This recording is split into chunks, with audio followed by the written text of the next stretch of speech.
পৃথিবীতে সবচাইতে শ্রেষ্ঠতম দোয়ার স্থান হলো মা বাবা। ওই মা বাবা যদি হাত পাতে আরশ পর্যন্ত পৌঁছে যায়, ওই মা বাবা যদি বদদুয়া করে, পৃথিবীর সব তীর সব টার্গেট মিস হতে পারে, কিন্তু মা বাবার বদদুয়া কখনো মিস হয় না, কখনো মিস হয় না। আর সন্তান মা বাবার জন্য যখন দোয়া করে, পৃথিবীর কোন হুজুর, পৃথিবীর কোন বুজুর্গ ব্যক্তির দোয়া কবুলের ব্যাপারে সন্দেহ থাকতে পারে, কিন্তু সন্তান যখন মা বাবার জন্য দোয়া করে, এই দোয়া আল্লাহ ফেলে দেয় না। সুবহানাল্লাহ।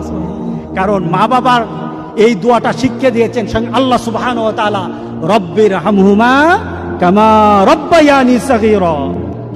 আপনি কবরে থাকবেন, আপনি প্রত্যেক নামাজে আপনার সন্তান দোয়া করবে আপনার জন্য, রব্বির হামহুমা কামা রব্বায়ানি সাগীরা। পড়েন, মা বাবার জন্য দোয়া করেন প্রতি নামাজে বলেন মা বাবার জন্য, রব্বির হামহুমা কামা রব্বায়ানি সাগীরা। আপনি দোয়া করেন, দেখবেন আপনার দোয়ার কারণে আপনার সন্তান আপনার জন্য দোয়া করছে। আপনাকে আল্লাহ যেন এমন সুযোগ করে দেয়, এমন কুলাঙ্গার সন্তান যেন আমাদের সন্তানগুলো আল্লাহ না বানায়। সবাই বলেন আল্লাহুম্মা আমিন।